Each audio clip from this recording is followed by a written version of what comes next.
कृष्णाय वासुदेवाय देवकी नंदाय च नंद गोप कुमाराय गोविंदाय नमो नमः। वसुदेव सुतं देवं कंस चाडूर्यमर्दनं देवकी परमानन्दं कृष्णं वन्दे जगद्गुरु। श्री कृष्ण गोविंद हरे मुरारी हे नाथ नारायण वासुदेवा।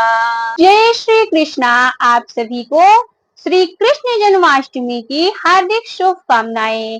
आप सभी का दिन शुभ एवं मंगलमय हो। आज आप सभी सुनेंगे श्री कृष्ण जन्माष्टमी व्रत की कथा। जन्माष्टमी का पावन पर्व भाद्रपद मास के कृष्ण पक्ष की अष्टमी तिथि और रोहिणी नक्षत्र के शुभ संयोग में मनाया जाता है। धार्मिक मान्यताओं के अनुसार इसी तिथि और नक्षत्र में रात्रि 12 बजे भगवान श्री कृष्ण का जन्म हुआ था।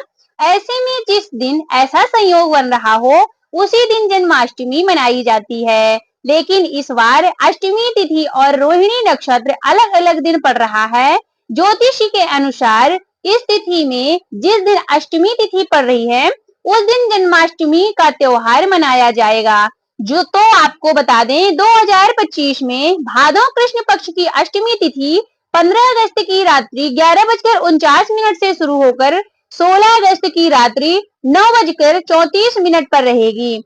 वहीं रोहिणी नक्षत्र 17 अगस्त की सुबह 4:38 से प्रारंभ होकर 18 अगस्त की सुबह 3:17 तक रहेगा। उदय तिथि के अनुसार 2025 में जन्माष्टमी का पावन पर्व स्मार्त और वैष्णव दोनों संप्रदायों के लोग 16 अगस्त 2025 शनिवार को मनाएंगे। श्री कृष्ण जन्माष्टमी का शुभ मुहूर्त 16 अगस्त की देर रात्रि 12:04 से 12:47 तक रहेगा। मुहूर्त की अवधि 43 मिनट है।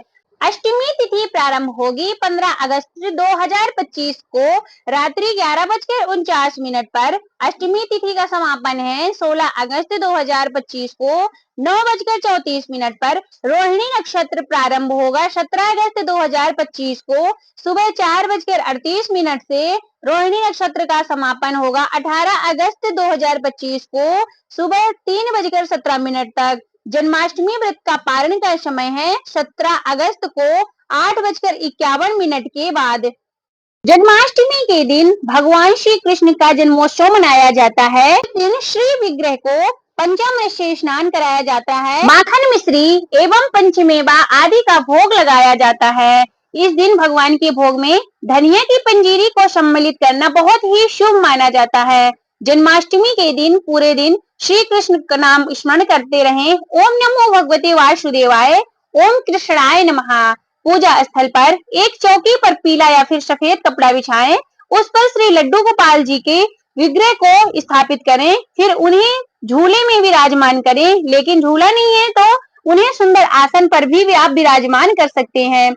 घी का दीप प्रज्वलित करें और श्री कृष्ण का ध्यान करें। भगवान के विग्रह को गंगा जल से स्नान कराएं। स्नान के बाद साफ कपड़ा पहनाएं, श्रृंगार करें और वाशुरी, मोर पंख आदि अर्पित करें। इसके बाद भगवान को माखन, मिश्री, फल और मिठाई का भोग लगाएं। तुलसी पत्र जरूर अर्पित करें। भोग लगाने के बाद श्री कृष्ण की आरती करें। 108 बार ओम नमो भगवते वासुदेवाय मंत्र का जप करें। श्री कृष्ण जन्माष्टमी की कथा जरूर सुननी चाहिए। जन्माष्टमी के व्रत के अन्य ग्रहण नहीं किया जाता। जन्माष्टमी का व्रत 3 तरीके से करना चाहिए। एक तो निर्जला रहा जा सकता है, एक निराहार रहा जा सकता है, एक फलाहार भी रहा जा सकता है। कई लोग जन्माष्टमी का व्रत सूर्योदय से लेकर रात्रि 12 बजे तक रखते हैं। कई भक्त सूर्योदय से लेकर अगले दिन सूर्योदय तक रखते हैं। जन्माष्टमी की मुख्य पूजा रात्रि 12 बजे की जाती है। भगवान श्री कृष्ण 16 गुणों या फिर कलाओं से पूर्ण थे। उनके ये 16 गुण हैं: करुण, क्षमा, धैर्य, न्याय, वैराग्य, निष्पक्षता, आध्यात्मिक शक्तियां, अजेयता, उदारता, सौंदर्यता, नृत्य, गायक, सत्य और ईमानदारी। भगवान श्री कृष्ण को प्रसन्न करने के लिए ओम नमो भगवते वासुदेवाय मंत्र का जप करना चाहिए। इस मंत्र का निरंतर जप करने से भक्तों को मानसिक और आध्यात्मिक शक्ति प्राप्त होती है।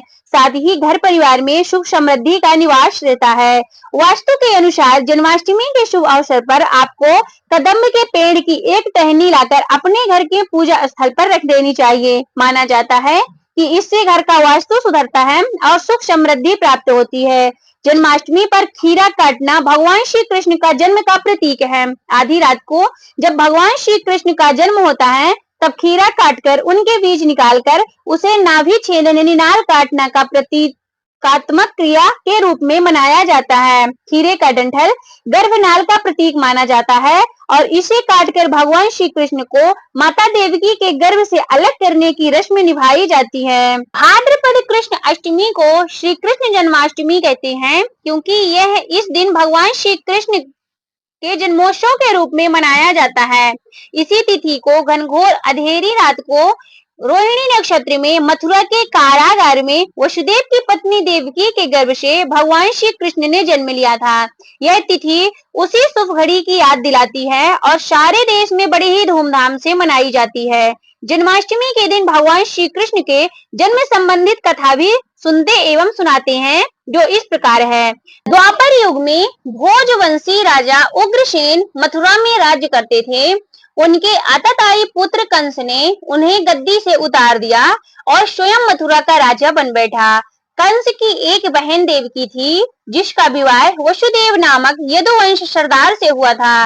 एक समय कंस अपनी बहन देवकी को उसके ससुराल पहुंचाने जा रहा था तो रास्ते में आकाशवाणी हुई, हे कंस, जिस देवकी को तूने बड़े ही प्यार से लेके जा रहा है उसी में से तेरा काल बसता है। इसी के गर्भ से उत्पन्न 8वां बालक तेरा वध करेगा। यह सुनकर कंस वसुदेव को मारने के लिए उद्यत हुआ। तब देवकी ने उनसे विनम्र पूर्वक कहा, मेरे गर्भ में जो संतान होगी उसे तुम्हारे सामने लाकर दे दूंगी। बहनोई को मारने से क्या लाभ है।